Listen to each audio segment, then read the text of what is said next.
Welcome to this webinar on identifying, understanding and supporting speech, language and communication needs in children and young people with social, emotional, mental health and behaviour difficulties. You're listening to specialist speech and language therapists Olivia Roos and Lindsay Smith. First of all, we just wanted to put out a bit of a disclaimer that this can be quite heavy subject matter and some of you may find this upsetting. So please feel free to take regular breaks as needed, as well as talking to your support networks if required. So let's get stuck into what the aims of this workshop are. So to understand what speech, language and communication skills are, to be able to recognise potential difficulties and understand the impact, to know a range of simple strategies to support young people with speech, language, communication needs, referred to as SLCN, and to know how to access support and resources for young people with SLCN. So we're now going to just take a quick look at the communication chain so we know exactly what is happening when we are communicating. So for example, when the young person is just simply chatting with friends or answering a teacher's question. So we have an expressive language side, which is the use of our language, and a receptive language side, which is the understanding. The young person or child can have a breakdown in any point of this chain. So first of all, they need to have the ideas and decide what they want to say. Then they need to choose the right words. Then they need to put the words in the right order. Then they need to consider the impact of what they're saying and how that may affect the other person who is the listener. They then might need to modify the message. They then have to select the right sounds. This is known as phonology. They then have to articulate their sounds, and that's using their tongue, teeth, airflow and lips. They then have to speak fluently and then self-monitor. So now we're going to look at the receptive side of language. So that involves being able to look and attend, interpret non-verbal communications. That's things like body language, tone of voice. They then need to be able to listen and hear. They then need to remember using their auditory memory. We'll go into that in a little bit more detail later. They then need to be able to understand the words, understand the sentence structure, and then understand the meaning of literal versus non-literal. When we talk about speech, language and communication needs, these are the main areas that difficulties can be classified into. We support a range of speech, language and communication needs, but they all come under these three subheadings. So the first one is receptive. So that's difficulty understanding spoken and written language. This also includes memory, which we tend to work on a lot with children with social, emotional, mental health difficulties. Expressive language, difficulty saying sounds, finding words, using sentences and speaking fluently. And social skills, difficulties using language skills to communicate effectively with others. This slide covers the iceberg analogy that some of you may have seen before. Many of our young people will not have accessed speech and language therapy in the past, and so will have developed their own strategies in hiding their difficulties. That's why communication impairment is a hidden disability in this client group. Challenging behaviour can often present differently in boys to girls. Boys can present as extroverted, you'll tend to see more challenging behaviour, but with girls this can be more introverted and will present more with self-harm. Alongside this, people in the adult criminal justice sector experience much worse mental and physical health compared with the general population. There are more head injuries, more illnesses caused by drugs and alcohol, higher numbers of people with diagnosed mental illness, and more people with conditions such as ADHD.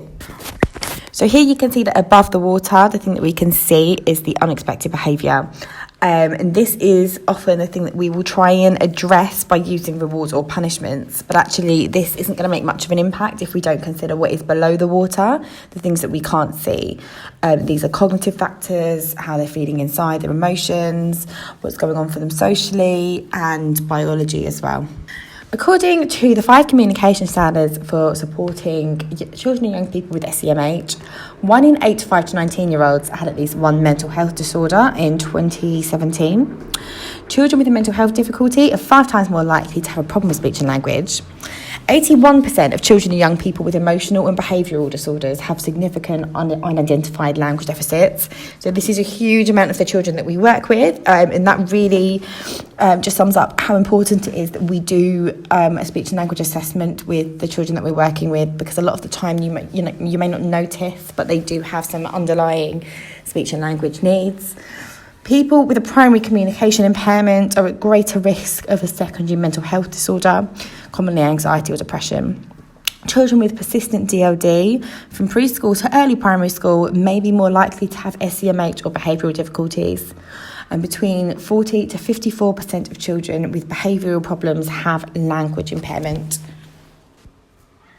So the children and young people that we work with may have mental health difficulties due to experiencing ACEs. Now, you may have heard of this term before, but it stands for Adverse Childhood Experience.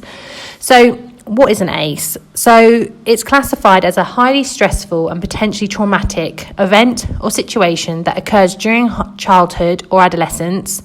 It can be a single event or prolonged threats to and breaches of the young person's safety, security, trust, or bodily integrity. This is from Young Minds.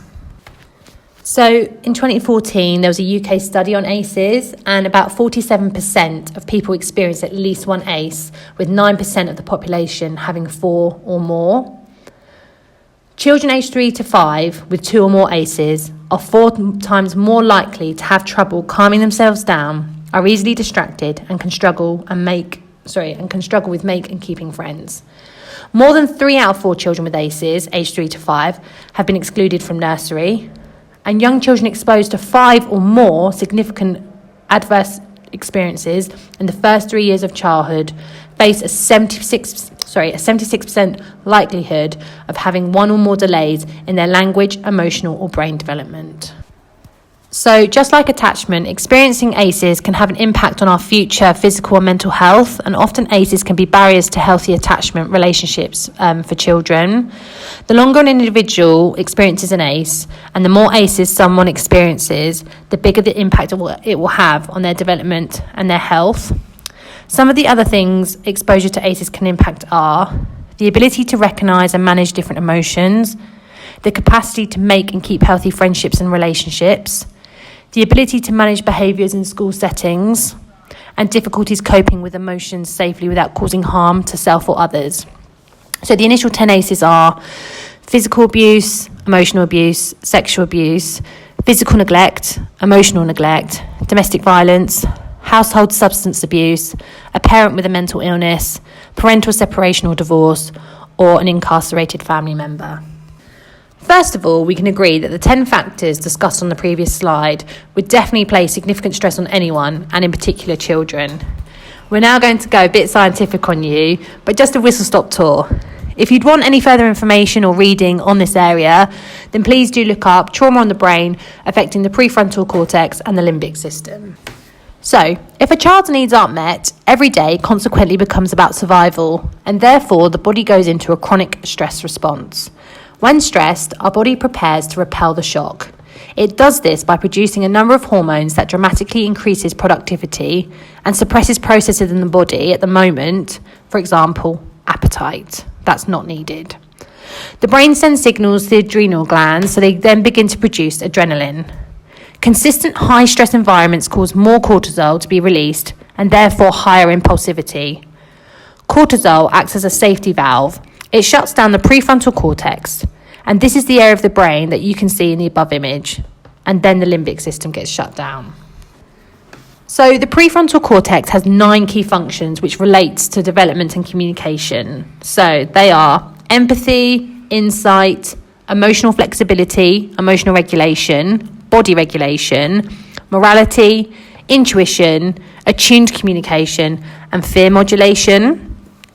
Due to the elevated levels of cortisol, the part of the brain which develops these functions is closed down, as previously mentioned, and this results in many children having significant difficulties and delays in these areas. So the following are specifically affects the speech and language and communication areas. So decreased impulse control, limited access to words, reduced memory capacity, and difficulties problem solving, as well as reduced ability to navigate emotions. So what you guys in schools can do to help is to make and use the trauma-informed approach. So for this, you need to realise the widespread impact of trauma and understand potential paths for recovery, recognise signs and symptoms of trauma in families and staff, and respond by fully integrating knowledge about trauma into policies, procedures, and practices. Here is a short video on ACEs, and it just gives a nice example of how adverse childhood experiences can affect young people and then into their future. So if you would like, you can now pause this webinar to watch this short video, or you can watch it at the end. and hopefully it will help to support your understanding further. So here on this slide, we're talking about the compounding risk model. I'm also the therapist that works as part of the youth offending service, so you can often see the effects of how social, emotional, mental health and ACEs affects, as we can see in this cycle, oral language, then literacy skills, education, mental health, and then how it can impact on offending behaviour. So young people who are convicted of a criminal offence are much more likely to have another conviction within 12 months if they have an undiagnosed language problem. Up to 1 in 10 of the general population are estimated to have developmental language disorder. This is also known as DLD. This is a little known condition which causes problems with speech and language.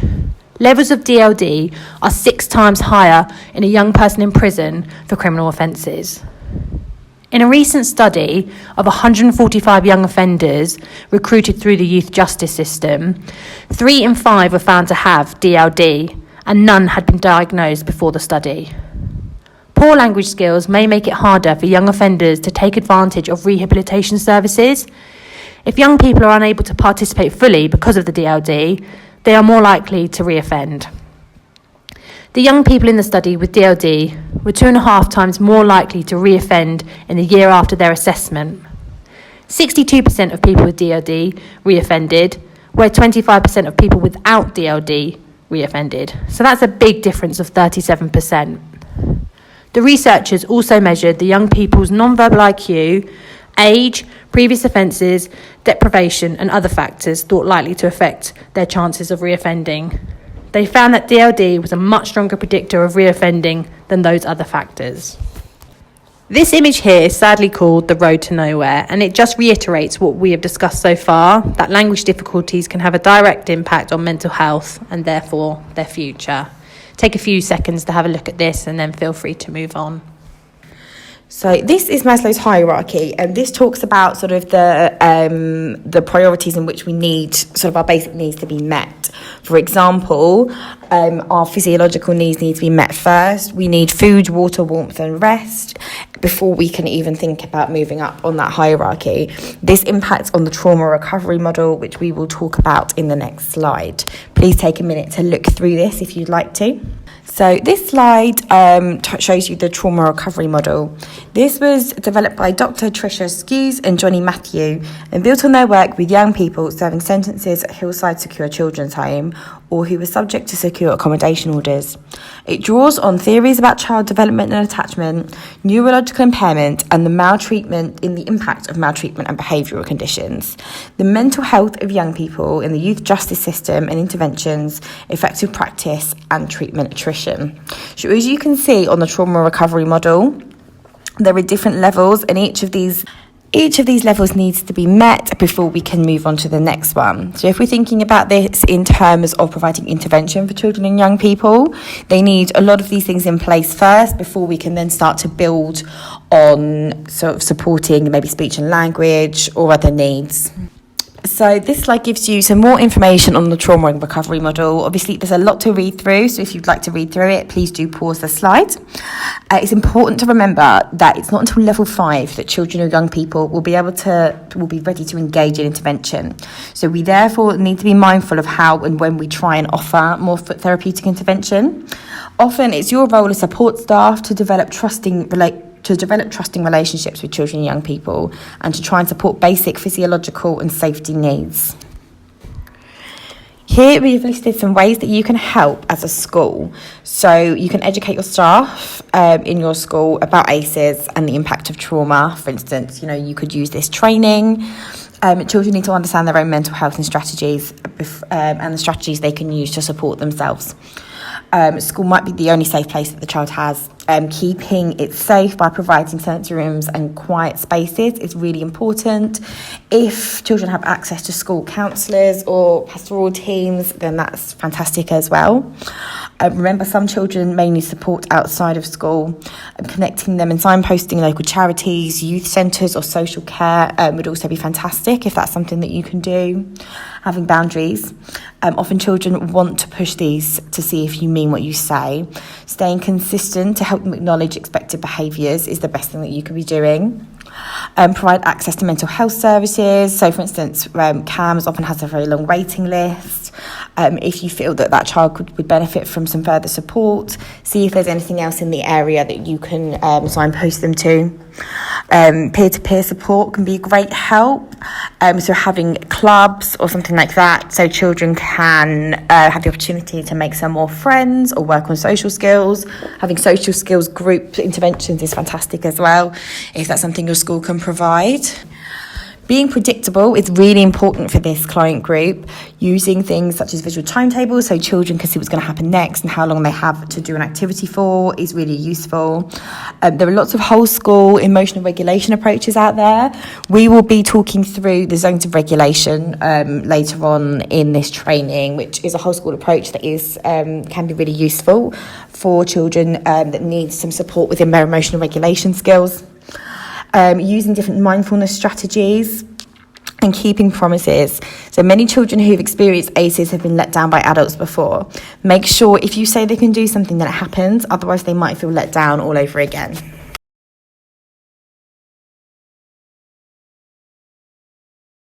So this slide looks now more specifically at how SLCN affects our young people.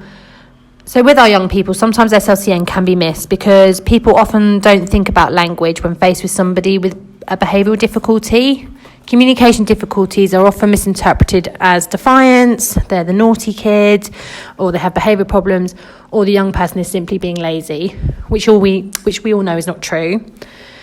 Difficulties understanding spoken language are often overlooked as they are more difficult to spot than difficulties with expression or speech. Lack of training on communication difficulties for professionals can lead to this type of thinking, and often the young person we are working with will present with the following SLCN difficulties. So that might be they are harder to engage, they don't understand the words that are being used, they lack time concepts and calendars, they have problems listening, remembering details and understanding spoken language, they need time to formulate verbal responses. They have poor non-verbal communication, so again, that's body language, eye contact, intonation. They may present as slow or look confused or have inaccurate responses. They may respond to only part of the instruction. They may have speech difficulties. They may have difficulties with reading or writing. They may have difficulties providing information in a logical sequence. So that sometimes looks like they can appear like they're lying, or sometimes that they're not sure what it is that they're trying to say. They may ramble and keep going off the point. They may keep repeating themselves. They also may have difficulties remembering dates and times. They could present as chaotic, always the kid that's got missing equipment, or they're late for lessons. They may show lack of awareness of consequences, or they can't learn from past experiences. Perspective taking of another person, overreaction, or sometimes they may have inappropriate responses like laughing at the wrong time, or they might not be able to explain why something is funny. And all these areas that we've just discussed are mostly related to that prefrontal cortex that we spoke about earlier.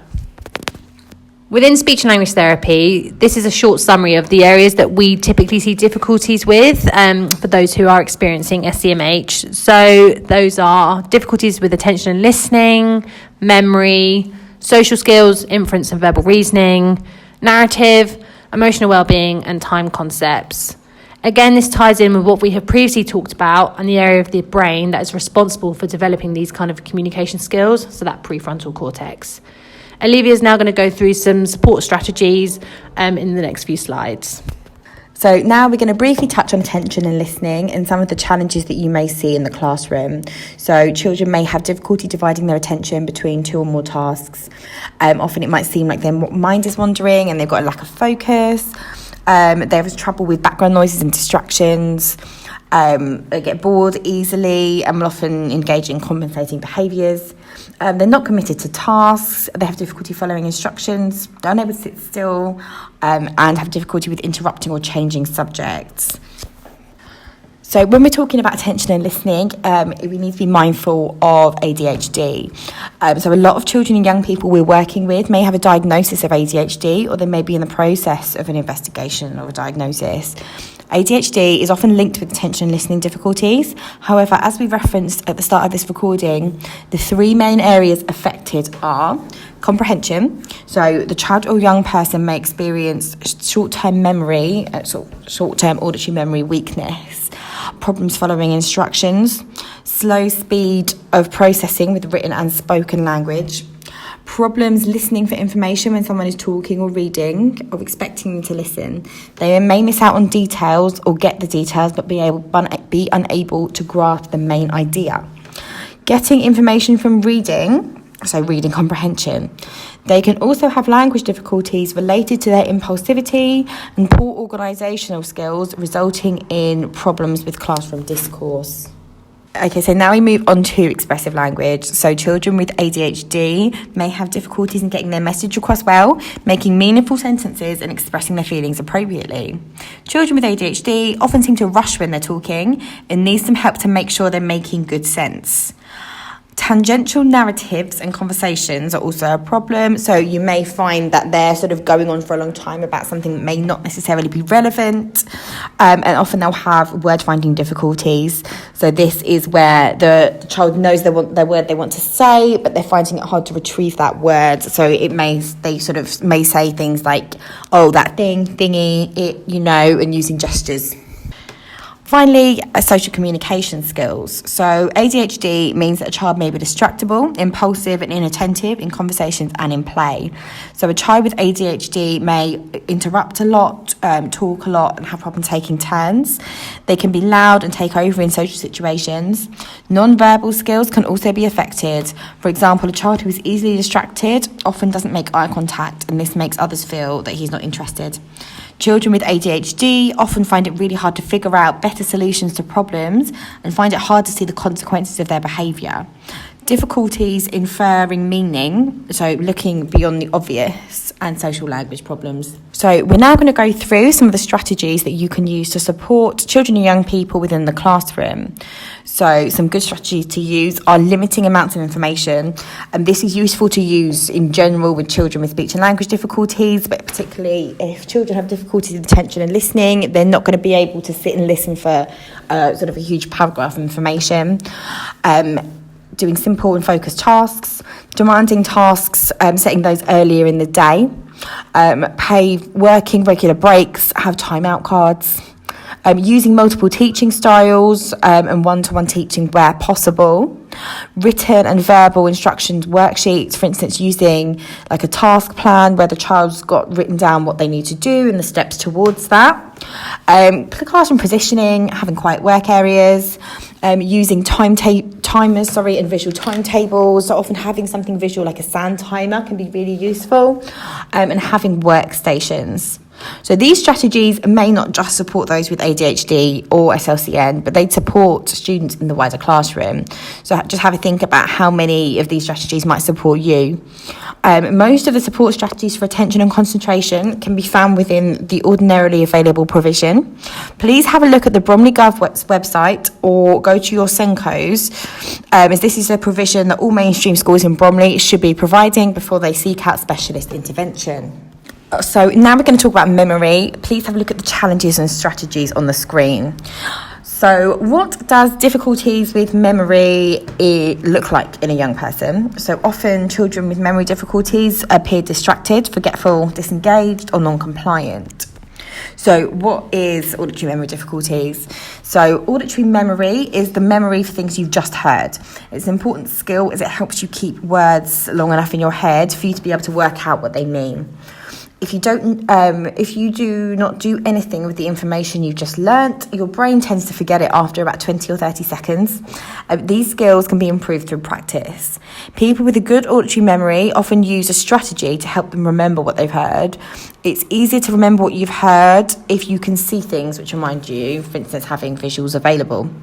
Lots of the young people we work with will have a diagnosis of ADHD, so these are some of the difficulties they too will experience. So your short-term memory just stores the information momentarily, whereas your working memory will incorporate your short-term memory. So the working memory allows us to use and manipulate the information that we've learnt. So for instance, if I gave you a sequence of numbers to remember, you would remember that in your short-term memory. If I asked you to then remember that sequence, sort of recall it to me backwards, that would require your working memory.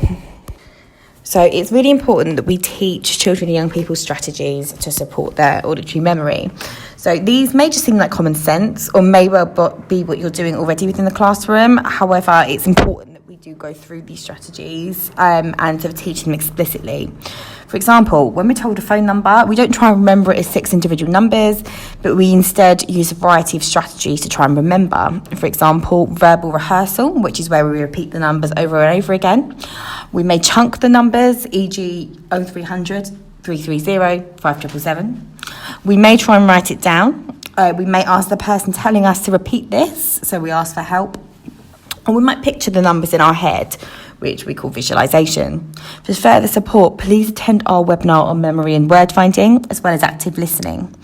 Not all strategies work for everyone, and often we will try and teach a range of strategies in order to let children and young people choose the ones that they prefer.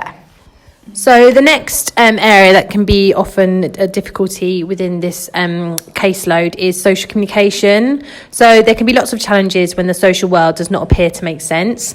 Often young people with these difficulties can come across as rude or abrupt, or often having difficulties with making and maintaining friendships. So some of the challenges are not getting humour or sarcasm, difficulties with social space, as I mentioned before, difficulties making and maintaining friendships, inappropriate behaviour, listening and showing an interest in people, not getting social concepts like taking turns or interrupting, or can present with a lack of empathy. This isn't always the case. They do have empathy, but it might be that it's not demonstrated or presented in the expected way. So there are lots of strategies that we can use to help support social communication. There's a few listed here. So buddy system, social stories, discussing the rules, positive reinforcement, identifying triggers, and looking at facial expressions. You may be familiar with some of these strategies already. We're just going to focus on 2 strategies today that you can use within the school environment. So they are social behaviour mapping and comic strip conversations. So one of the most successful tools used from the social thinking program is the social behaviour map, and this is created by Michelle Garcia Winner. Some of you may be familiar with her work, but if not, she's well worth looking up. So Michelle developed the social behaviour map as a cognitive behaviour strategy to teach individuals about the specific relationship between behaviours, others' perspectives and others' actions, so consequences, and then the student's own emotions about those around him or her. The social behaviour map is a visual tool that displays these abstract concepts through a flow chart. So again, connecting behaviour, emotions and consequences across the day, and it can be used by parents and professionals to help with those with social thinking challenges. So you can use this tool reflectively to discuss with the young person something that may have gone wrong, and if they are unsure as to why, or preventatively by working through different social scenarios that could occur. When introducing this strategy, you may wish to start with social scenarios unrelated to the child or young person so they can grasp the idea of this strategy without triggering any emotional response. So here we're going to look at an example where the situation is listening to the teacher talk. So you may want to go through the expected behaviours first. So what you would say is, so my behaviour that is expected in this situation would be, and then you would prompt, quiet voice, eyes focused, looking like I'm thinking about what the teacher is saying, keeping hands still. And then we would prompt, so how would others then feel about those behaviours?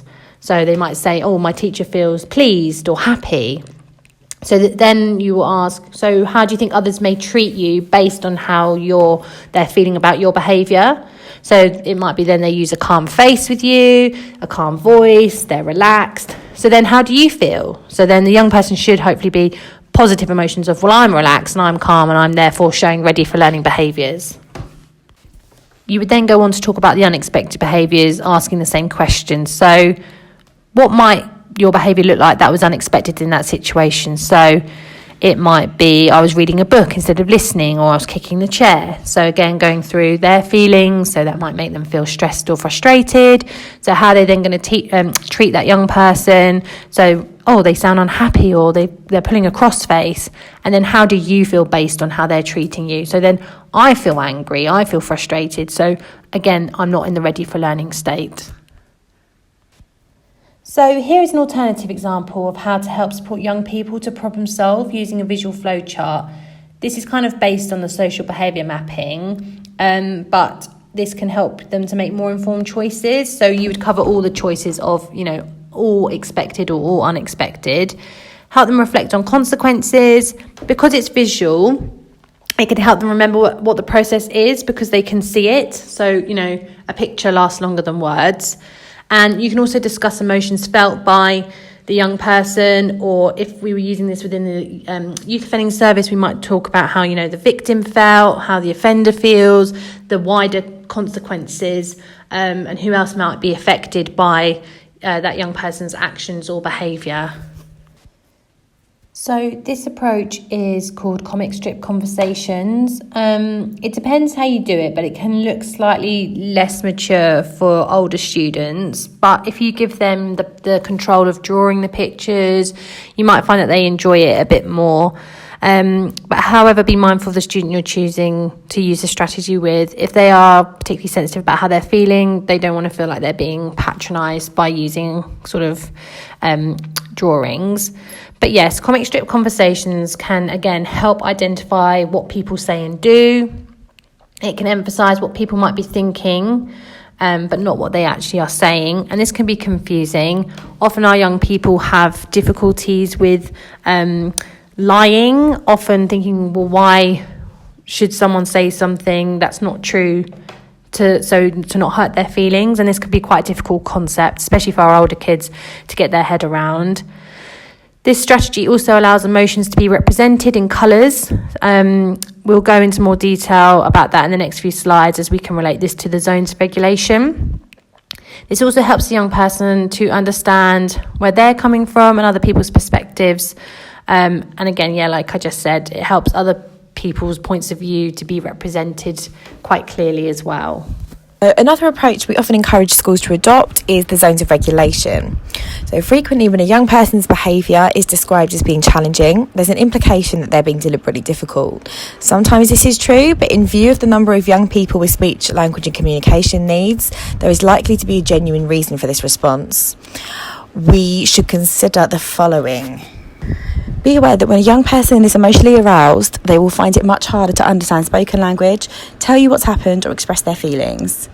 Also be aware of your own behaviour and response as well as the young person's. Difficulty identifying abstract emotional feelings and using the correct vocabulary to describe these mean the young person resorts to physical means to express themselves. Word finding difficulties can lead to immense frustration. This is like when you see an actor's face in your head, you know the film they're in, but you can't recall the actor's name. Difficulty understanding social context means situations can be misinterpreted. A lack of understanding in social situations can cause a young person to be very rigid in their thinking, unable to see another's point of view, and to often feel they are right and everyone else is wrong. So onto the zones of regulation. Zones of regulation can support children and young people to understand themselves and their emotions better, express their emotions in a more appropriate way, understand other people's emotions and intentions, and make more informed choices. So the zones are split into 4 different colours. Here's a list of each colour along with the kinds of emotions people may feel when they're in that coloured zone. So even though here zones are labelled with emotions, the zones are there to represent sort of our state of control of our bodies. So in the blue zone, our bodies are running very slowly. In the green zone, that's where we typically want to be. We're feeling happy, calm, ready to learn. The yellow zone is when we're starting to lose a little bit of control of our bodies. We might be feeling slightly stronger emotions, and the red zone is where we've really lost control, and we've got very sort of extreme emotions, so extreme anger, devastation, terror, or they're not always negative emotions. It might be when if you'd won the lottery and you were elated, then you'd be in the red zone. So once a child or young person is able to identify what zone they are in or what zone others are in, we can then begin to teach strategies to support them to move between the zones. And when you're teaching the zones, it's really important that we instill in children and young people that it's okay to be in all of the zones, and we often move through all of these zones throughout the day. But what's important is knowing strategies to support ourselves to move back to the green zone when we need to. So the zones of regulation is such a huge topic that we've just given you sort of a little taster. Please feel free to watch this presentation and workshop for education staff at your own leisure for more information and to learn a bit more about the zones. So please find the link here to the Bromley Ordinary Available Provision specific for social emotional mental health. It references the Quality First teaching strategies for SEMH. It also directs you to specific support websites for mental health conditions, as well as interventions and local support. If you can, what we would like you to try and do today after going through this webinar is to set yourself a goal to take away from today's workshop. This might be implementing a new strategy or a new intervention, or it just might be being more aware or tuning into a young person's behaviour. On the next two slides, you'll see links for resources and advice linking to supporting children with social and emotional mental health. Thank you for listening to our webinar on understanding and identifying speech and language communication needs in children and young people with SEMH and behaviour difficulties. We will hopefully be having a question and answer session in the future, which you'll be able to book on. So if you have any questions that you'd like to ask or some cases that you'd like to discuss, we can do that then. If not, if you have more burning questions, you can either contact your local link therapist, or you're more than welcome to contact myself, Lindsay Smith, or Olivia Roos, who are the specialists in SEMH with speech and language and communication difficulties.